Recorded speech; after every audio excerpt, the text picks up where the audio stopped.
to another video. I'm Addie and this is Serona. And we're gonna do more Reddit videos. And we are currently also doing it with a lot of salsa. Yeah. Whole heck of a lot of salsa. Yeah. Because time. Someone didn't understand the assignment. Well, whatever. I mean, if you're wondering why the setup's different, we are actually in my house. And we're also going to be talking to you guys about our new channel that we're going to be posting up right after this video. So we'll just like put the name up like somewhere like around here, and we'll have this video on her channel, and then we'll also post it on ours. And yeah, just stay and enjoy the video. So as usual, I will be the one reading. So because I'm dyslexic. And also we're using her phone. Yeah. Okay. So these Reddit stories are going to be about mother-in-laws. Yay. So here is the first one. The first one is, my mother-in-law jokingly told my 4-year-old I am not his real mom. This one made me furious. My son was born via surrogate. For people who don't know what a surrogate is, I don't know what that is. It's when you have someone else carry your child. They might have the egg or the sperm of someone else in that relationship, or both, but it's someone else carrying your child for you, most of the time due to someone not being able to carry their own. Okay. So my son was born via surrogate because of a health condition I have. We've always been open about it, but he's 4 and doesn't fully understand yet. We were visiting my mother-in-law last weekend, and she said in front of him, well, technically I'm more of a mom to you than she is. She didn't even carry you. I was stunned, he got confused and upset, and I had to spend the night comforting him. My husband confronted her, but she said we're too sensitive and that it was just a harmless joke. This woman will never be alone with my kid again. No. That's a horrible thing to say. Yeah, no. I mean, honestly, with a child that does not know how to comprehend what things mean yet, especially a 4-year-old. Yeah, no. It's like the person that raised them, it's like, it doesn't matter if you're birth mother or not. It's like the person who raised you, you will call mom or dad or, yeah. Also, if she had a health condition, obviously her mother-in-law would probably know that. That's very insensitive to make that remark. Yes. Because also, not only did she say, I'm more of a mom, you are not more of a mom. You probably don't raise that child. That mom raises the child. So you are as much of a mom as a surrogate is. Well, no, that's not the... No. That's not what I'm saying. I'm not saying that right. But that's not... You're not a mom. Like, you're so less of a mom than the actual mom. And also, you didn't carry the child either. So... Yeah, that is very true. So, that story, I think that is just... She's a butt face. Yes. I just think that is completely upsetting. I don't like it. Okay, next one. Funny how mother-in-law acts mute when I cook, but can't shut up about how amazing the food is if it's takeout or my husband cooks. I cannot tell you how many people I know that are like that. My mother-in-law doesn't lift a finger in the kitchen, doesn't help, doesn't even offer. That's fine, I've made my peace with it. But what gets me is when I cook, she can't be bothered to say a single decent word. The only The only comments I get are little snarky digs like, did you use ready-made stuff? Or, oh, maybe it tastes good because the ingredients are fresh. But the minute it's takeout, suddenly the food is amazing. She's thoroughly enjoying it, can't stop singing its praises, and when my husband cooks, it's 5-star chef cooking, like we're dining at some fancy restaurant. It's not that I expect her to shower me with compliments, but double the standard is hard to miss. I've just started noticing this little pattern. Maybe it's intentional, maybe it's not, who knows. Just wanted to share to see if anyone else deals with this kind of passive-aggressive nonsense. That's crazy. Like, I don't like that. Okay. I don't even know why mother-in-laws are like this, because, like, why are, like, just be supportive. As long as the partner is nice to your daughter or your son, be supportive. And if you got nothing nice to say, don't say it at all. Like, let your kid be happy.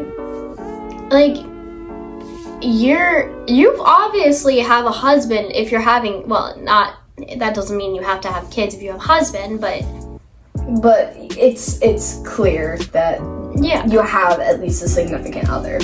So, would you want your mother-in-law to be doing that to you? No. Honestly, I could never deal with someone like that. Because,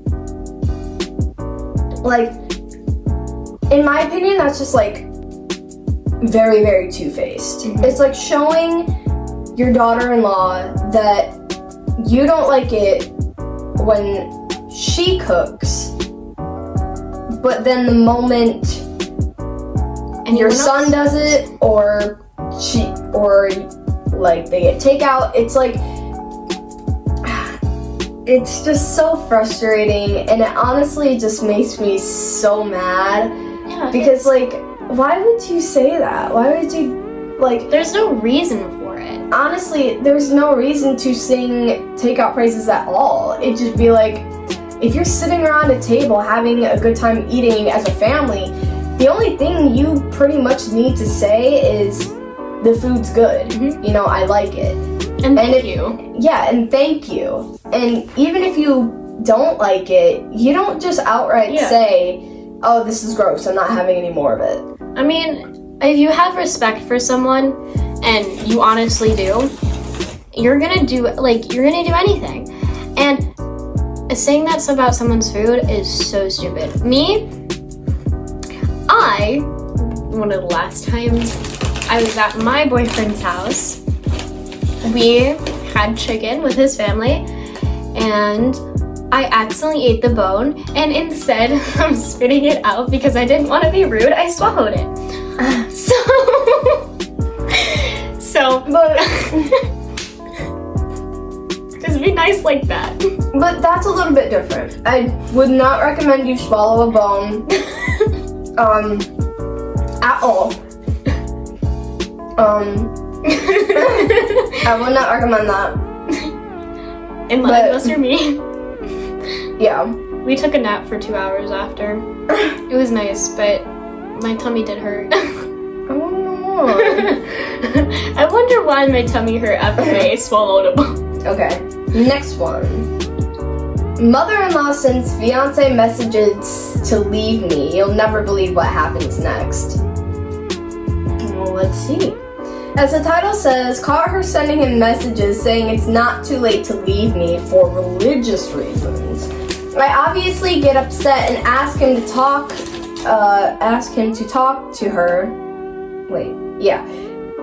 He does, which results in nothing. Zero accountability or apologies for her and in face. She doubles down and accuses me of being toxic for making him confront her about it. I decide enough is enough and tell him that I will not be visiting her for a while, which is exactly what I do for a couple months. After which he tells me she's really upset with me and is threatening to not attend our wedding if I don't. The spelling errors are tripping me up. If I don't visit. I tell him that's insane and get upset. he then tells me, you know what, I don't like how upset you are, and I don't know how you might want to retaliate against my mom in the future, so if you want to be married to me, you are to sign legal documents stating you will not prohibit my mother from seeing her grandchildren or have a say in when she gets to see them. And that last part was in all caps. If I'm being honest, that's a big red flag. Yes. I would say go find someone else. Even though you're in this situation and all you want to do is stay because you think that you can fix something, there might not be anything that you can fix. I'd leave. Yeah, I honestly agree, because it's like, you know your mother-in-law is always sending messages to the son, and you can honestly listen to, if you have a good relationship with your mom, you can be easily swayed.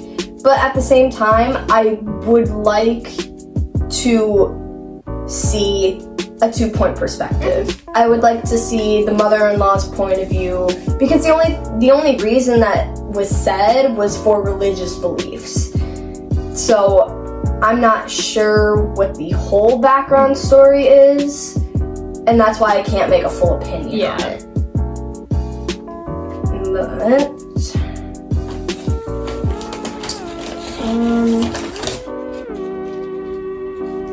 okay, this next one is really long, but I'll try to read as fast as I can. It says, mother-in-law hosted meeting to say she doesn't respect me. Okay. We had the family meeting. She suddenly scheduled the moment she decided it was time. For 2 nights, we literally left our bedroom door open, waiting for her to come to talk to us. Silence. But the moment she was ready, boom, it's in a lounge at 7 p.m. sharp, like she's hosting church. Not ifs or buts. Or not. No ifs, ands, or buts. Yeah. Got it. Thank you. Okay.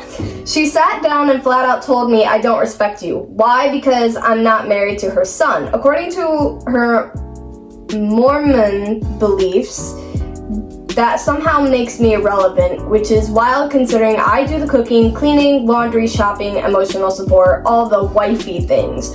But the second I set a boundary or try to speak up doesn't count because we're not married. Apparently, it's still the 1920s. She even told me I've taken away his spark and taken him away from her. No, he's a grown man in his 20s. He doesn't need his mom like he used to. He chooses not to rely on you because he's outgrown the control. He loves you, but he's not 5. He doesn't want to be babied or guilt-tripped. Oh, and I asked her really I asked her really gently to stop bragging about suicide stories because my best friend passed away. My bad. You'll find this in a lot of our Reddit videos and future Reddit videos that I'm not that great at reading. Sometimes I read ahead. But anyway,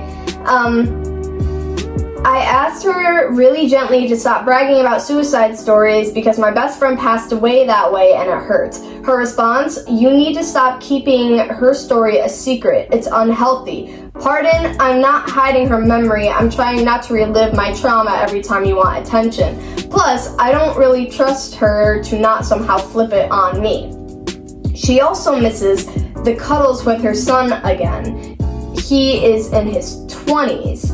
Even though he told her it makes him uncomfortable, but apparently that's how we roll in this family. No ma'am, that's how you roll, her favorite one-liner.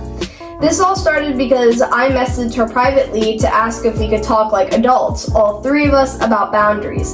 That's it, that's what sparked this whole war. Instead of coming to us, she privately messaged my partner behind my back trying to isolate him from me. And now she's saying I'm disrespectful and crazy for trying to talk and disobey the mother of the house.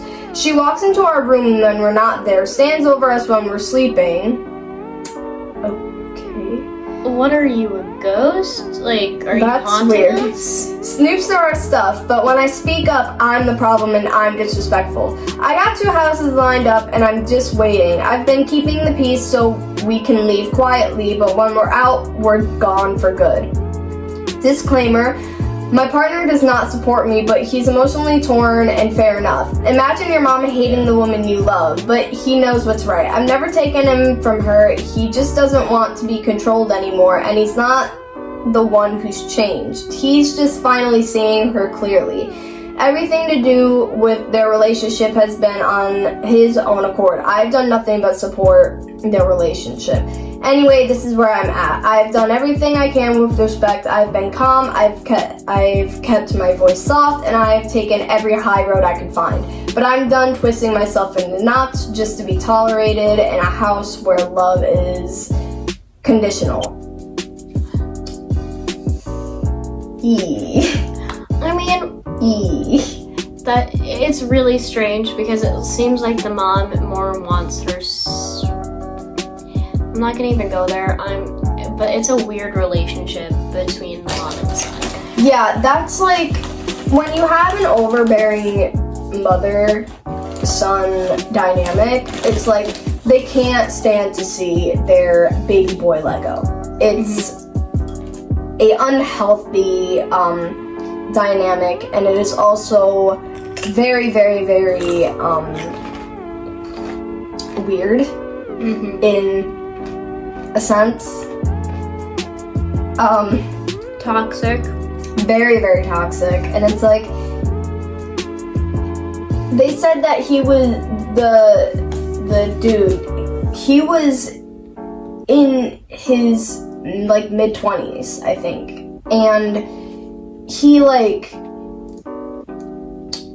yeah, he doesn't want to be controlled by his mom because he shouldn't need to feel like he needs to be controlled by his mom. I do know people and have read stories of men who actually play into their mother's hands, and that mother-son duo,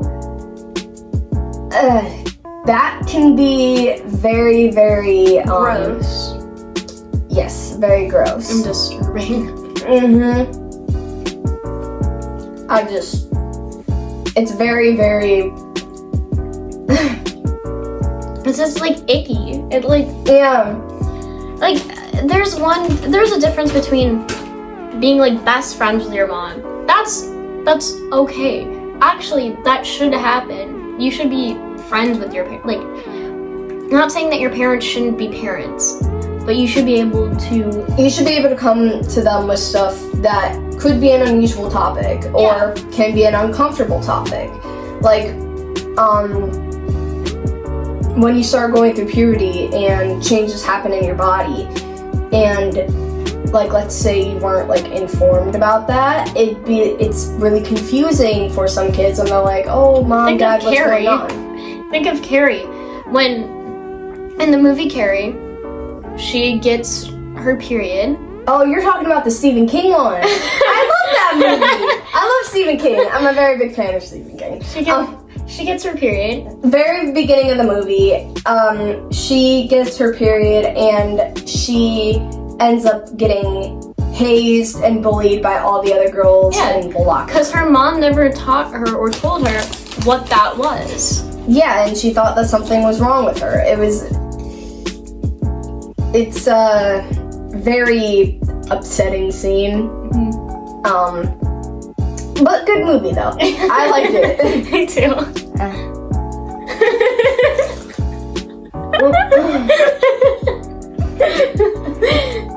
It's like the pig's blood.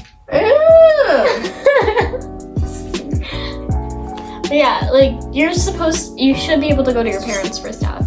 But when they're overbearing and over-controlling and overprotective, that's not good. That's not good. Say, like, some parents might shelter their kid, never let them do anything. But if you don't let your kid go out and try and figure stuff out on their own. They're never going to learn, and then that's how you get your child living in your basement at 30, because you never let them grow responsibility. And also, trust goes a long way, because like, if your kid can't trust you, how can you trust your kid to not go out and do stupid things? Yeah. It's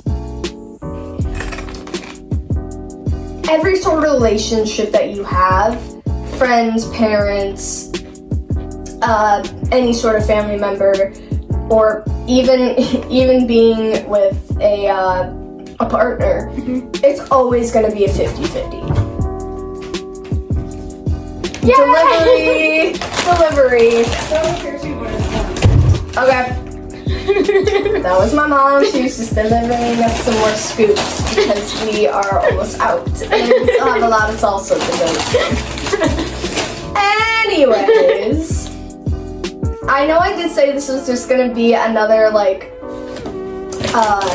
Reddit. Well, no, I did say that at the beginning of the video it was just gonna be yes, but I began to think after we were getting a little worked up about those, why don't we find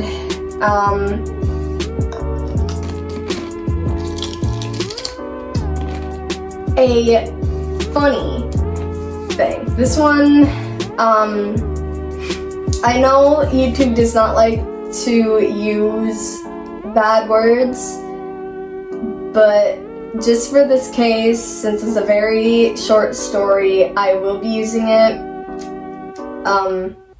If you just want to skip to the outro or whatever. Yeah, if you just want to skip to the outro, because this is our last story, we will be censoring it, so don't worry about that.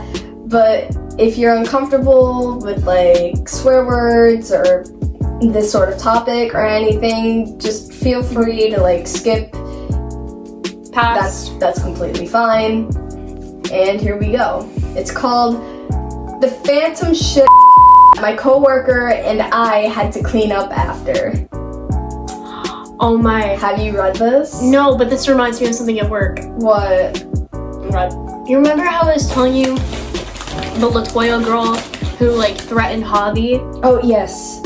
So Latoya not only did that, but also would say that our bathroom is disgusting. But you wanna know the kicker? On the floor in the bathroom and then put the wet floor sign on top of it. Oh my god. Like on the floor, not in the toilet, on the floor. That's disgusting. This is a grown woman who also threatened someone who's younger than me. Threatening a minor? Mm-mm. Yeah. But that does remind me of the Amber Heard case with Johnny Depp. Mm-hmm. On the bed. I would recommend you go watch that case. Yeah. Because it is very interesting and it does have some funny parts. We call one of my exes Amber Heard. Because he's a little special. Anyway, so here we go. So I work at a restaurant, and the other night we had this sweet elderly couple come in for dinner.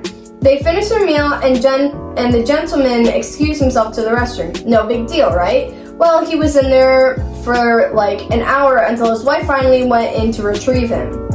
Fast forward a few hours. Now we're closing up and it's my turn to clean the bathroom. I walk in and oh my gosh, the horror. The toilet was clogged to the brim with poop. The trash can was overflowing with paper towels smeared with, you guessed it, poop. And there was poop on the floor. And the smell, I'm telling you, I couldn't even. So my coworker Dan, bless his soul, took one for the team. He unclogged the toilet, wiped up the poop on the floor, and I had to tackle the trash can. I pulled out the bag, and lo and behold, there was a rogue turd hiding underneath the trash bag in the trash can. I don't even know what to do or how that happened. Even after Dan wiped down the walls with bleach, the bathroom reeked for days. It's only just starting to smell normal, but it was so bad you could smell it in the dining room. One of the cooks has dubbed this guy the Phantom Shitter. So yeah, that was our night. Hope someone finds this as hilarious as we did after the trauma subsided, of course. That is pretty hilarious, but pretty disgusting. Like, I wouldn't. I would. Is that even humanly possible? I mean, for an old person. I mean, true, but like, if you had, like, if you. I feel like you'd have to be constipated for so long. And somebody can correct me this in the comments if you're like a doctor or you somehow, or if you somehow know about this topic. I don't know how, like, just so much. I mean, I don't understand. I mean, for the amount of time, unless he was going that entire time, I don't know how that's possible. How do you carry that much? Yeah, that's what I'm wondering. And I'm like, I just don't know. And was the food really that bad? I really have no idea. It's just confusing. Like, and God bless those workers that had to deal with that. Because I know a few places that get really gross. Like the bathrooms in public places, like restaurants or fast food places or whatever. It's like I know I've seen a few bathrooms that are very gross, and it's just disgusting. A lot of people just don't think about the workers, or they just don't care. See, me, if I was feeling that sick, I'm going home. Like, I'm going home before I'm spending 45 minutes in some dude shitter. Some store shitter. I think I might have just figured it out. Perhaps food poisoning? But who knows? Who knows? I mean, I've had food poisoning before. It was not fun. Yeah, one of my friends, Alexa, she almost went to like the whole hospital because of it. But they said they like called an ambulance and everything. But they said that they couldn't do anything. Yeah, you can't really do anything except take some medicine and wait it out. She was in Canada. Well, anyway, I think this is a pretty successful video. Way shorter than our last one. Yeah. Our last one was like... It was like 55 minutes. It still has, but hopefully if you stayed this long, then you enjoyed our stories and our talking. Yeah. And our commentary. And this video will, as stated in the beginning, this video will be posted on her channel, and it'll also be posted on our collective channel. Yes, our new channel that we are making.